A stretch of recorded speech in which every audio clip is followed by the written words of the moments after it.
अस्सलाम वालेकुम। मैं हूं आपका मेज़बान मुसव्वर अली बलोच। नाज़रीन, सलामती न्यूज़ ने आपके लिए जो है वो फ़ैसला किया है कि आपको एक तोहफ़ा दिया जाए। और आपको पता है कि बच्चों के लिए सबसे बेहतरीन तोहफ़ा उसके बचपन में क्या हुआ करता था? नानी अम्मा की कहानियाँ। तो सलामती न्यूज़ ने अपने व्यूअर्स को कहानी सुनाने का फ़ैसला किया है। हमने फ़ैसला किया है कि हम किसी भी जुर्म की एक कहानी आपको गाहे बगाहे सुनाते रहेंगे, लेकिन एक चीज़ का ज़रूर ख्याल रखेंगे कि किसी भी मुजरिम को हम उसकी शख्सियत को बढ़ा चढ़ा कर पेश नहीं करेंगे, बल्कि हमारा मकसद और हमारा मतमा नज़र सिर्फ़ ये होगा कि हम उस कहानी से नौजवानों को कोई सबक या कोई सीख दे सकें। तो चलते हैं आज की पहली कहानी की तरफ। आज की पहली कहानी जो है वो है चिराग बाली के मुतल्लिक। चिराग बाली को जो 60 और 70 या इससे पहले जो है ना वो 50s के दौर के लोग तो बड़े मतलब अच्छे से जानते हैं, और बल्कि 60 और 70 के लोग तो और ज़्यादा अच्छे से जानते हैं। चिराग बाली कौन था, इसका इतना ज़्यादा नाम कैसे हुआ, किस तरह उसने 30 साल तक जुर्म की दुनिया की बादशाही की, किस तरह 30 साल तक वो जुर्म की दुनिया का जो है वो बेताज बादशाह बना रहा। आज की हमारी स्टोरी उसी तरफ है। तो चलते हैं स्टोरी की तरफ। चिराग बाली 1928 यानी 1928 में डिवीज़न सरगोदा डिवीज़न तो आप जानते हैं, शाहीनों का शहर सरगोदा, किसने नहीं उसके बारे में सुना। उसका एक ज़िला है खुशाब, वो भी आपने देखा होगा। और खुशाब की एक तहसील है हडाली। हडाली में 1928 में चिराग बाली जो है वो पैदा होता है। बाली एक ख़ानदान है उसमें, और उनके वालिद का नाम होता है मोहम्मद हयात बाली। अब मैं यहाँ पर आपको थोड़ा सा ये बताता चलूँ कि बाली जो है वो एक आप ये समझें कि एक कास्ट है, सब कास्ट है। किसकी सब कास्ट है? ये एक कास्ट है अवान। अवान के अंदर ही एक कबीला है जिसको बाली कबीला कहते हैं। और बाली कबीला के लोग बड़े झगड़ालू और बड़े जो है वो आप ये समझें, झगड़ालू तो लफ्ज़ मेरे ख्याल में शायद मुनासिब नहीं है, बड़े मतलब वो बहादुर हुआ करते थे, लड़ने मारने के लिए वो हमेशा तैयार रहा करते थे। तो चिराग बाली भी चूँकि बाली ख़ानदान से था, तो इसलिए बचपन ही से जो है वो एक लाउबाली किस्म का बच्चा था। और जो है उसकी शिकायतें हमेशा जो है ना वो घर में आया करती थी कि जनाब बाली ने ये कर दिया, बाली ने ये कर दिया, चिराग बाली ने ये कर दिया। तो बाप बड़ा जो है वो परेशान था। उसका बाप जो है वो फ़ौज में हुआ करता था। वो जो है वो अपने बेटे की हरकतों से इंतहाई परेशान था। इसी दौरान आहिस्ता आहिस्ता वक्त गुज़रता चला गया, नौजवानी का दौर आया। तो मिडल पास कर लिया चिराग बाली ने, और मिडल पास करने के साथ साथ उसने कुरान भी पढ़ लिया। तो अब बाप के जहन में ख़याल आया कि क्यों ना बाली को जो है वो फ़ौज में भर्ती करवाया जाए। पहले ही उनके वालिद और उनके जो है एक भाई वो फ़ौज में भर्ती थे। तो हुआ ये जी, फ़ैसला कर लिया गया कि बाली को जो है वो फ़ौज में भर्ती किया जाए। और ये दौर कौन सा था? ये बर्रे सगीर पाक व हिंद उस वक़्त इकट्ठे हुआ करते थे, यानी पार्टीशन से पहले का ये दौर था। तो बाली और उसका वालिद और उसके भाई वो वायसराय के जो है ना वो खसूसी गार्ड के दस्ते में उनको जो है वो शामिल कर लिया गया, और वो वहाँ का बॉडी गार्ड जो है ना वो दस्ते में शामिल हो गए। अब इस दौरान मदद ख़ान बाली, ये इनके रिश्तेदार था, चिराग बाली और उनके वालिद साहब का जो है ना वो रिश्तेदार था। इनके जो बच्चे थे उन्होंने जब देखा कि चिराग बाली तो जो ना फ़ौज में चला गया है, तो उसके जो दीगर रिश्तेदार थे उन्होंने उनको तंग करना शुरू कर दिया। और आए रोज़ जो है ना वो बच्चों को मारना, लड़कों से धींगा मुश्ती, चिराग बाली के कज़न्स वगैरह और उनके भाइयों को जनाब वो किसी न किसी हवाले से तंग करना, तो ये उनका वतीरा बन गया। और इस तरह फिर क्या हुआ, में तो इन दोनों ख़ानदानों की दुश्मनी वो अरसा दराज से पहले से चली आ रही थी, चपकलच पहले से चली आ रही थी। यहाँ पर मैं एक और बात करूँ, पंजाबी ज़ुबान में एक लफ्ज़ इस्तेमाल होता है शरीका। अब शरीका कौन होता है? शरीका पंजाबी ज़ुबान में कहा जाता है, कहते हैं कि जो रिश्तेदार होते हैं, कज़न्स होते हैं, जो आपके चचा मामा के जो औलाद होती हैं, असल में आपका शरीका वही होता है। और वो शरीका किसी न किसी तरह से कोशिश करता है कि वो आपको गज़ंद पहुँचाए, तकलीफ़ पहुँचाए। तो इसलिए वो लोग कहते हैं कि असल शरीका जो है वो आपके रिश्तेदार ही होते हैं। तो वाकई ये बात जो है वो इस वाक़े से भी सामने आती है कि वाकई असल शरीका जो है ना वो रिश्तेदार ही होते हैं।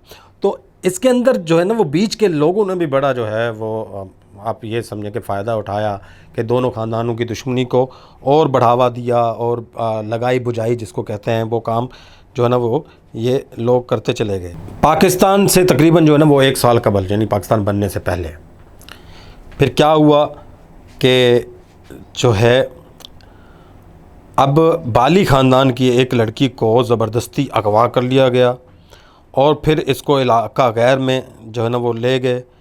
और चूँकि यानी चिराग बाली के ख़ानदान की लड़की को, मैं फिर दोबारा दोहराता हूँ, चिराग बाली ख़ानदान की लड़की को जो है ना वो अगवा कर लिया गया, इलाका गैर में ले गए। और इस दौरान जो है, ये इन सारे वाक़े के दौरान जो चिराग बाली था वो कलकत्ता में था। अब कलकत्ता में जब उसको जो है ना इन तमाम चीज़ों के बारे में पता चलता है, तो वो फिर जो है मतलब गज़बनाक हो जाता है। डेफ़िनेटली वो एक लाओबाली किस्म का नौजवान था, और इस किस्म के, और उस दौर में तो आपको पता है कि गैरत और इज़्ज़त के मामले में लोग जो है ना वो कत्लों से दरेग नहीं किया करते थे। तो बाली भी जो है वो वहाँ से फ़ौज से भाग आया। अब उसके दिल के अंदर जो है वो बदले के शोले वो जलने लगे, बदले की आग जो है वो बढ़ने लगी। और 1946 में इन दोनों जो है ना वो ग्रुपों में बहुत जो है ना वो तसादम हुआ, लड़ाई हुई।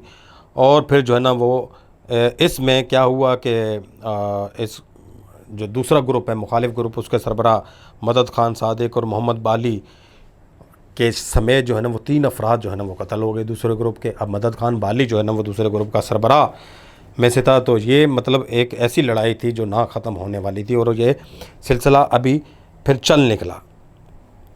इस लड़ाई के बाद चिराग बाली का हौसला बढ़ा, और उसने मदद बाली के हिमायती हमदर्द, उनके जो दोस्त अहबाब थे, होता है ना जैसे कहते हैं कि दुश्मन का दुश्मन, बाज़ लोग कहते हैं दोस्त, लेकिन जो है ना दुश्मन का दोस्त जो है वो फिर दुश्मन होता है।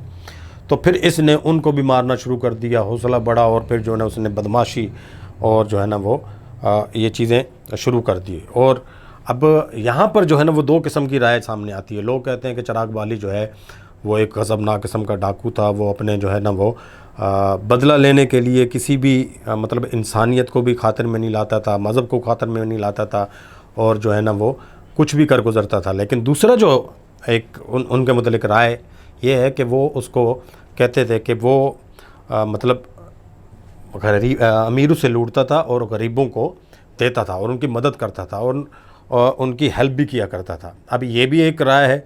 अब मतलब वल्लाहु आलम के इनमें दोनों रायों में से कौन सी ज़्यादा जो है वो बेहतर हो सकती है, या उनके मुतल्लिक़ जो है वो ठीक हो सकती है। अब क्या हुआ कि अब इसने जो ना अपने मुखालफों से इंतकाम लेने की मनसूबाबंदी की, और फिर ऐसा हुआ कि ये जराइम की दुनिया में इस दलदल में फंसता चला गया, और इतना फंसा कि अब पुलिस इसके पीछे, और जो है ना ये भाग रहा है। और कहा जाता है ये कभी जो ना पेशावर भागता है, कभी बलूचिस्तान भागता है, और कभी किस इलाके में, कभी किस इलाके में, तमाम इलाकों में जो ना मुख्तलिफ़ सूबों में इसकी जो है ना वो दोस्तियाँ थी। और अब ये जो है पूरे पाकिस्तान में एक ख़तरनाक मुजरिम के तौर पर जो है ना वो जाना जा चुका था। चिराग बाली का नाम जहाँ पर होता तो लोग जो है ना वो कांपना शुरू कर देते। ये इतना ख़तरनाक जो है ना वो मुजरिम बन चुका था।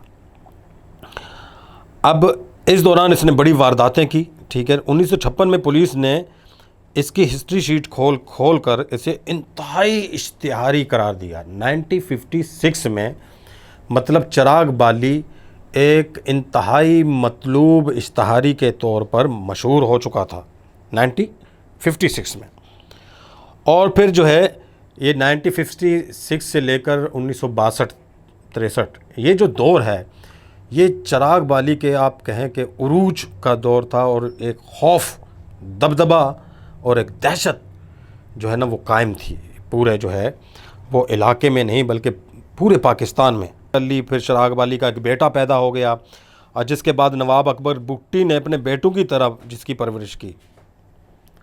यानी ये बात बड़ा जो है ना वो काबिल गौर है। कहते हैं कि चिराग बाली ने शादी की, उसका एक बेटा पैदा हो गया, बलूचिस्तान की तरफ चला गया था, और कहते हैं ये शुनीद है कि नवाब अकबर भुट्टी के पास था, और चिराग जो है ना नवाब अकबर भुट्टी ने उसके जो बेटा था वो जो इश्तिहारी एक दौर था उस दौरान जो है ना उसके बेटे को बड़े नाजों से पाला था, और उसकी जो है ना वो हर ख्वाहिश को पूरा किया करता था।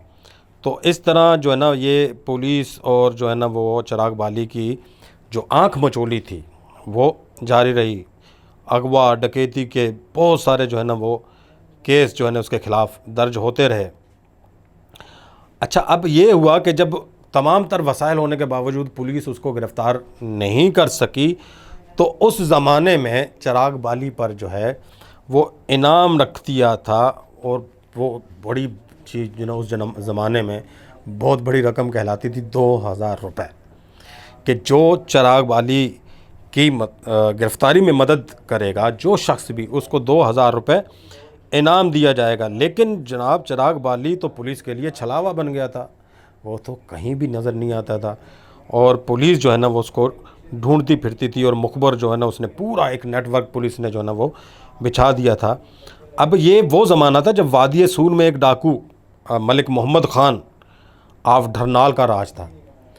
अच्छा, ये मोहम्मद ख़ान ढरनाल जो है ये बहुत बड़ा डाकू गुजरा है, इसकी भी स्टोरी किसी वक्त जो है ना हम आपके सामने बयान करेंगे। ये उसका राज तो मगरबी पाकिस्तान में मलक अमीर मोहम्मद ख़ान यानी नवाब ऑफ कालाबाग जो गवर्नर भी थे इस दिनों, इस इलाके में 2 ज़रबुल मिसल बड़ी मशहूर थी। उस वक्त 2 ज़रबुल मिसल बड़ी मशहूर थी, और अभी भी बाज़ मौक़ों पर वो ज़रबुल मिसल दी जाती है। वो कौन सी ज़रबुल मिसल थी जी? कि अगर किसी का रौब और दबदबा और ठाट बाट शान और शौकत का इज़हार करना हो तो लोग कहते हैं वो तो नवाब ऑफ कालाबाग है। और एक तो ये ज़रबुल मिसल, इस तरह दूसरी जो ज़रबुल मिसल थी, तो वो लोग जो है ना वो किसी को भी मतलब अगर कोई लड़ाई झगड़ा होता था, कोई किसी को धमकी देता था, तो वो आगे से कहता था तू कोई चिराग बाली है, तू मेरा की बिगाड़ सकना है, वेखा वड्डा चिराग बाली। तो मतलब ये 2 ज़रबुल मिसल ठाट बाट के लिहाज से नवाब ऑफ कालाबाग की मिसाल दी जाती थी, और अगर किसी को जो है ना वो ये ताना देना था कि तुम बदमाश हो या क्या हो या गुंडे हो बहुत बड़े, तो फिर चिराग बाली का नाम इस्तेमाल किया जाता था। अब मैंने आपको पहले भी कहा कि 2 किस्म के जो है वो उस वक़्त 2 किस्म की राय थी। एक राय तो ये थी, कहा जाता था कि वो गरीबों का बड़ा हमदर्द था, बड़ा गमगुसार था, और दूसरी राय ये थी कि वो सिर्फ़ एक डाकू था, अपना मफाद के लिए वो कुछ भी कर सकता था। कुछ लोग कहते थे बड़ा मजहबी था। अच्छा, कुछ लोग ये भी कहते हैं कि चिराग बाली जो है वो पुलिस मुकाबले में हलाक नहीं हुआ था, वो एक झूठी खबर थी। कुछ लोग कहते हैं नहीं, हलाक हुआ है, वो एक सच्ची खबर थी। ठीक है, तो इन तमाम जो है ना वो चीज़ों को हम जो है ना वो आगे लाते हैं, और आपको अगली किस्त में बताएंगे क्या चिराग बाली को पुलिस ने मार दिया था या चिराग बाली बच गया था, और अगर बचा तो उसने अपनी पूरी ज़िंदगी कैसे गुजारी, और अगर नहीं बचा तो वो कौन सा दौर था, किस मतलब गवर्नर राज में वो मारा गया, या किस जो है ना वज़ीर आला के दौर में वो मारा गया।